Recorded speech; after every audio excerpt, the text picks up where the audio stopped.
It would be nice once in a while for this league to say, hey, we screwed up, let's fix this, and we can do it pretty easily. It's uniforms, for crying out loud. You should be able to manufacture another set.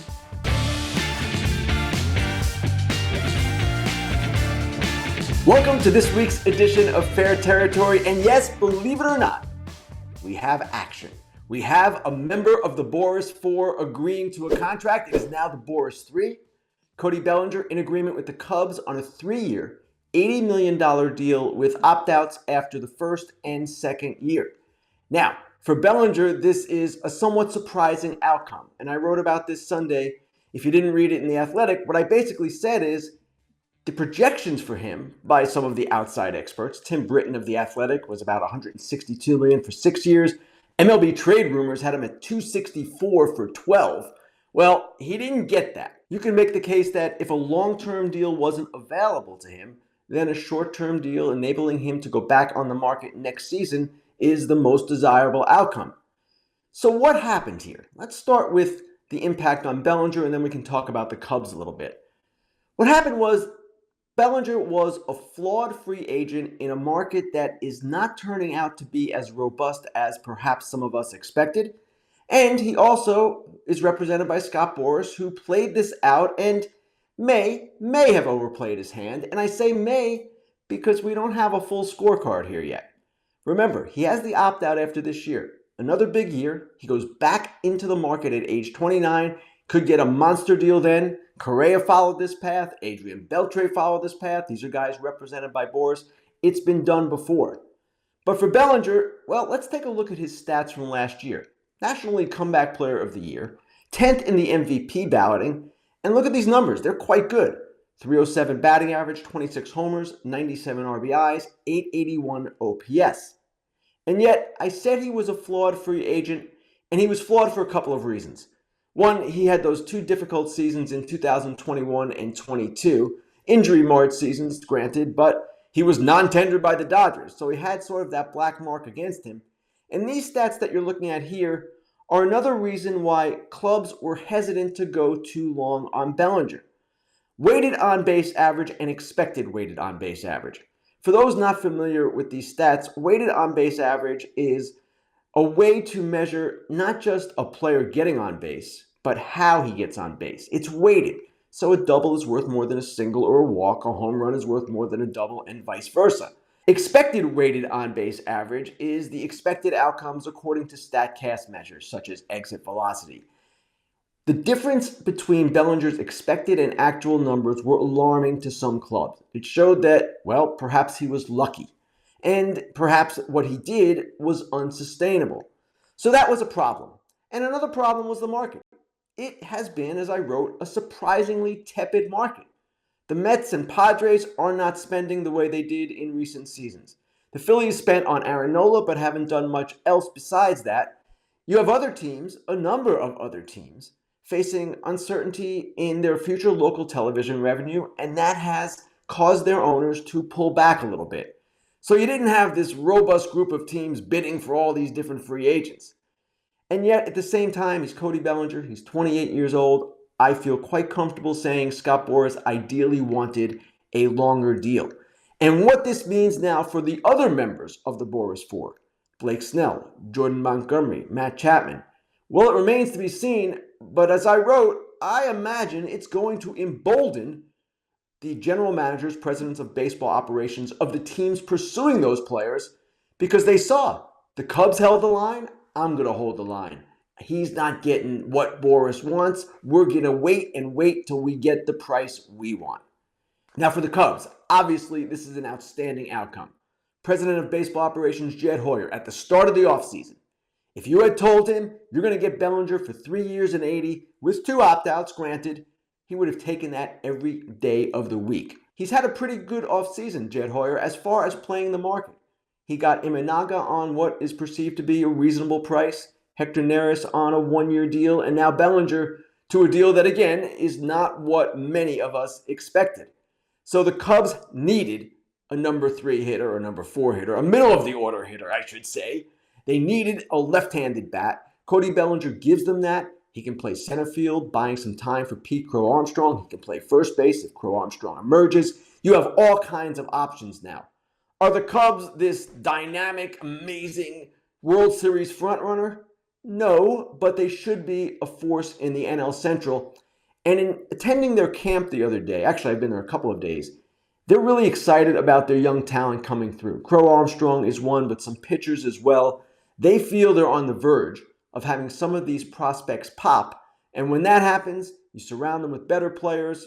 Well, you are surrounding them with better players like Bellinger. And then maybe, just maybe, you have something special building. Something like what they had in 2015 and 16. So now we get to the rest of the market. We'll see what happens with Snell, with Montgomery, with Chapman. I would not be surprised if they take deals that are similar to what Bellinger accepted from the Cubs. Shorter term with opt-outs so they can get back into the market at maybe a time when the market will be better, at maybe a time when clubs will have a better idea of what the future television and streaming looks like, and at a time when the Mets will be back in play. And perhaps the Yankees too, if they don't get Juan Soto. Remember, they didn't spend much on free agents this year either, the Yankees. They acquired Soto, and that was their big move, and a great one for that matter. Time now for the Inside Dish. This is the part of the show where I go inside a story I've written, inside a trend in the game, or riff completely on something else entirely. This week, I'm actually going to talk about two stories that I wrote recently because I thought that both kind of had interesting backstories to them. The first was the lengthy story I wrote with Stephen Nesbitt last week about the Pirates and about where they stand as they enter year 5 under general manager Ben Cherington. And I wrote this story with Stephen because about 6 weeks ago or so, maybe it was even December, I can't remember exactly, I thought, what's up with the Pirates? What's going on with them? Are they actually developing players? Are they ever going to spend money? We need to ask some questions here. So Stephen and I started asking some questions, started calling former employees, former players, current players, all kinds of people. We spoke to more than 20 people in total. And this story was kind of built around the idea that Bob Nutting believes that they now can contend. They're now ready to contend. Here's what he told us for the story. To quote from Bob Nutting, the owner of the Pittsburgh Pirates, he said, "We collectively believe we can compete for the division and a postseason berth." Now, most other people don't believe that. The Pirates are projected to finish last by most everyone. They have spent the least amount of money in free agency of any team in the National League Central. Their farm system is pretty good. It's ranked 9th by Keith Law, but the other teams in the NL Central are all in the top 15 as well. So it's not like the Pirates are way above anyone. And yes, we focused on Nutting's lack of spending. And yes, the day after the story came out, they signed Mitch Keller to a 5-year, $77 million extension. The Pirates have done that on occasion. They've signed players to extensions. But when you don't spend in free agency, and this is the heart of what we were driving at, when you don't spend in free agency, you've got to nail player development, you've got to nail scouting, you've got to nail international. Are the Pirates doing that? The questions we asked in the story, in my mind, were legitimate questions about how that process is going. They have some players, and they have some players coming, and Ben Cherington told us for the story they're going to get multiple major league contributors. It's certainly possible, and the verdict is not in yet. But have they developed like the Orioles or the Dodgers? No, they have not, and they have to. They don't have a choice because Nutting is not going to spend on free agents. And also part of the story was the interesting interlude with Ke'Bryan Hayes, the third baseman, and their former Double-A hitting coach, John Nunnally. Hayes went to Nunnally last season because he needed help. He was tired of not performing to the level he did in his rookie year, and he wanted to go to someone he trusted, has had success with, and it happened to be the guy not in the major league staff, but the guy at Double-A.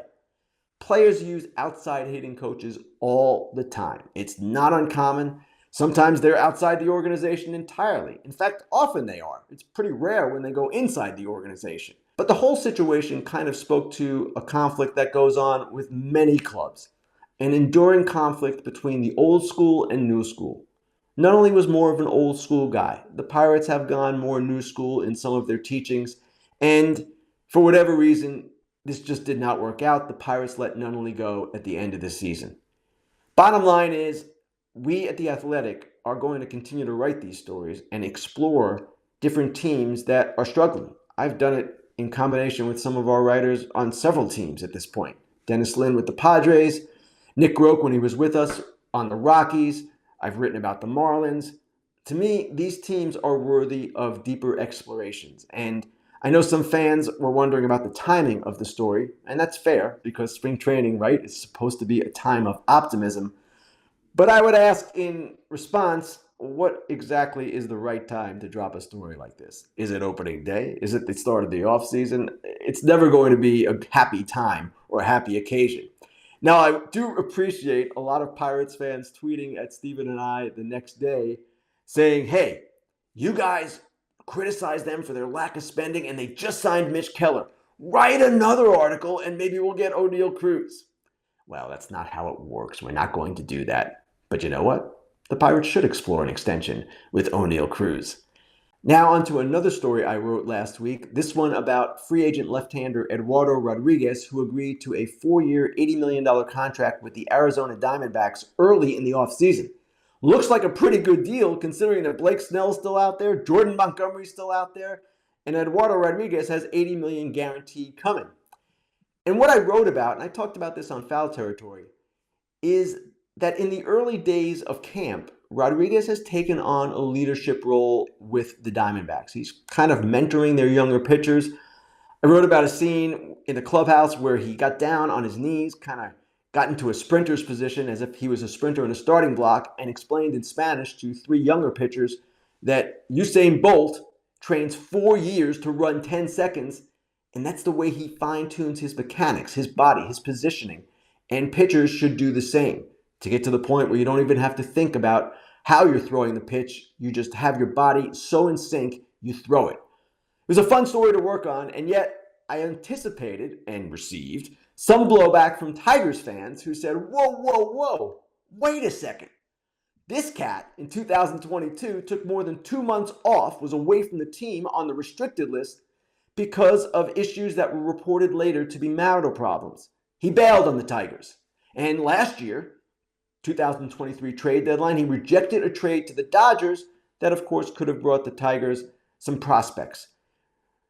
Understood. All of that is fair. But when I look at players, when I write, when I look at teams for that matter, I have to stay open-minded. And I kind of have to write what I see. Now, certainly, the past is informing the present as well. And I wrote about all of those things that happened with the Tigers and tried to give some context there.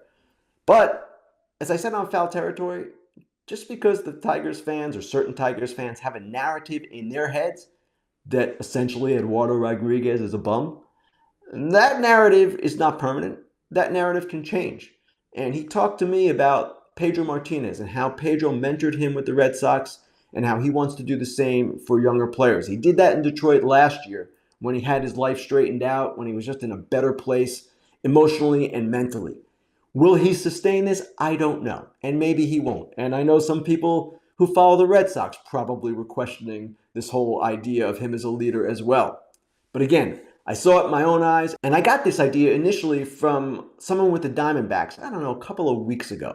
And Rodriguez was already in camp, and he was impressed, this person with the Diamondbacks was, by what Rodriguez was doing, not just with his work, but with the way he was dealing with younger players and reaching out to them and being a positive force for them. So I went to the camp, saw it for myself with my own eyes, and decided it was worth writing.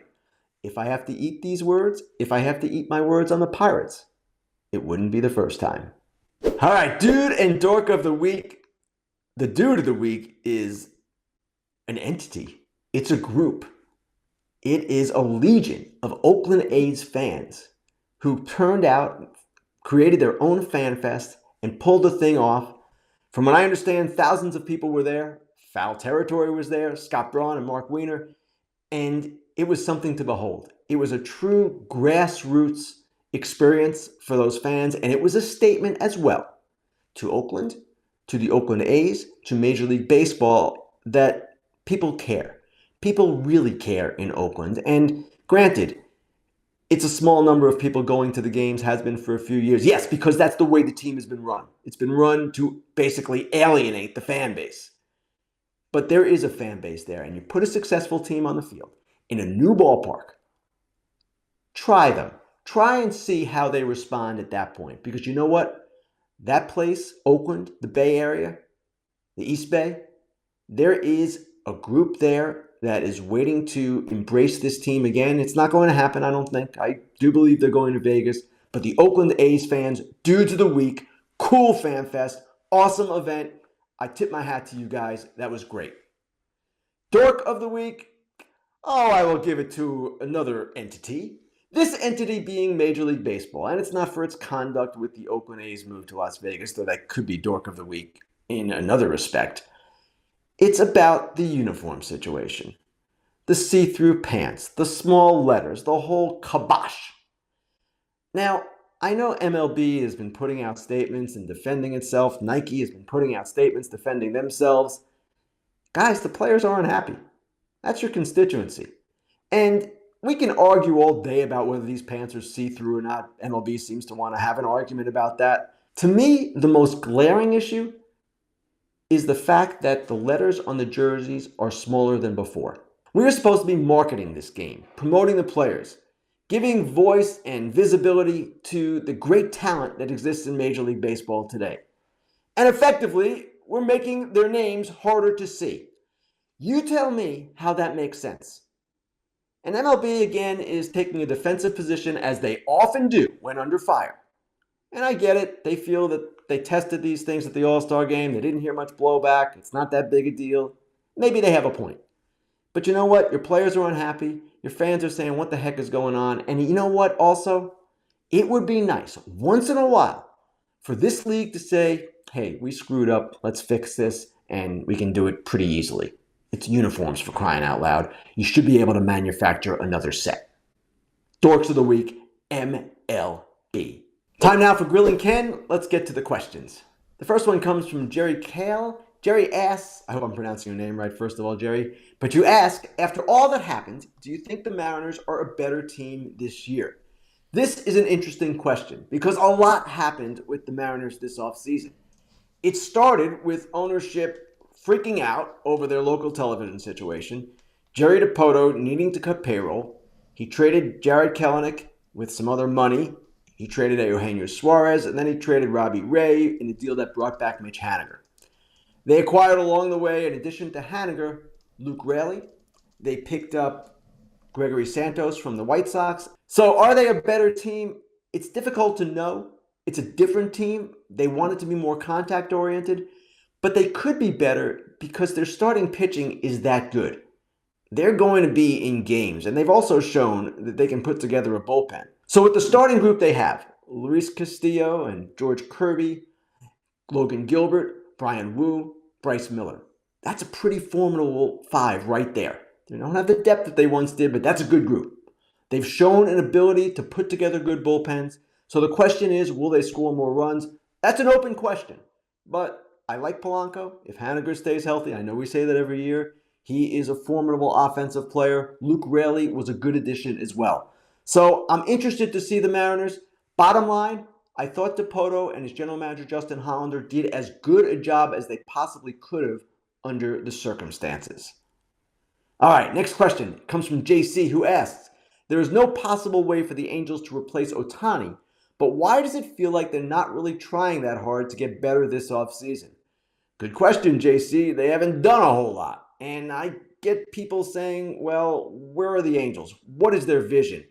That is always a fair question with the Angels. They've made some moves to upgrade their bullpen. They've done things on the edges. They haven't really made a big move. Certainly not any move that will even come close to replacing the offense that they lost with Ohtani going to the Dodgers. They feel that if their position group stays healthy, and again, huge if, that it's a pretty good team, a pretty good offensive team. Now, of course, this requires Trout to be on the field. It requires Rendon to be on the field. No guarantee either of those guys will be on the field for as much as the Angels want. They feel that their pitching can be better than it was last year, and they feel that their bullpen is a bit improved. We'll see. Robert Stevenson certainly was a big signing for them. and he will help. But would you like to see them do one more thing? I guess you would.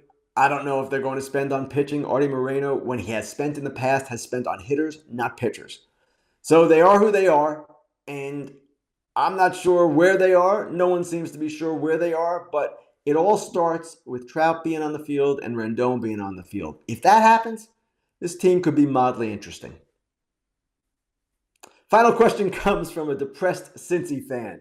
Depressed Cincy fan asked, which team didn't make the playoffs last year would you pick to make it this year? How about if I undepress depressed Cincy fan and predict that the Reds are going to make the playoffs? I was at Reds camp yesterday, in fact, and there is a lot of optimism there. Granted, there is a lot of optimism at all 30 camps, even the White Sox, even the Pirates. But the Reds feel that they're really deep on the position player side, and they feel that their young pitching is coming on and will supplement what they've added. Frankie Montas looks great. Nick Martinez will be a valuable guy, as he's always been. Emilio Pagan coming to the bullpen as well. John Candelario joining the offensive side of it. That team has a good vibe about it. And I don't know what it translates to. They're still awfully young in many areas. But they're going to be quite interesting. And that Central, the NL Central, is going to be wide open. The Brewers, I believe, will be better than a lot of us think, even without Corbin Burns. The Cubs got better this weekend with Cody Bellinger. The Pirates feel they're coming, despite what I wrote about them with Stephen Nesbitt. And overall, this is a division that seems to be one that is there for the taking. So, depressed Reds fan or depressed Cincy fan, you heard it here first. The Reds are making the playoffs. Thanks to everyone for listening. Thanks for watching. Thanks for all your questions as well. You know where to find us: YouTube, Apple, Spotify. Subscribe to us, like us, and remember, watch Foul Territory as well. That show has been hot as of late. We'll be back next week. Place your first BetMGM Sportsbook wager through the app of at least $5. You will receive $150 instantly in additional winnings, regardless of your wager's outcome. Got to use the bonus code FOUL, F-O-U-L, when you download the app. And you're a new customer, sign up and deposit at least $5 into the account. Place a wager in the amount of at least $5 at the standard odds price. And once you place that bet, you'll receive $150 in bonus bets, regardless of the outcome of your wager. Gambling problem or concern? Call 1-800-GAMBLER. Hey everybody, be sure to like and subscribe for more content. Fair Territory airs each week, and we'd love for you to become a part of our community. Here's another video you might enjoy. See you next time.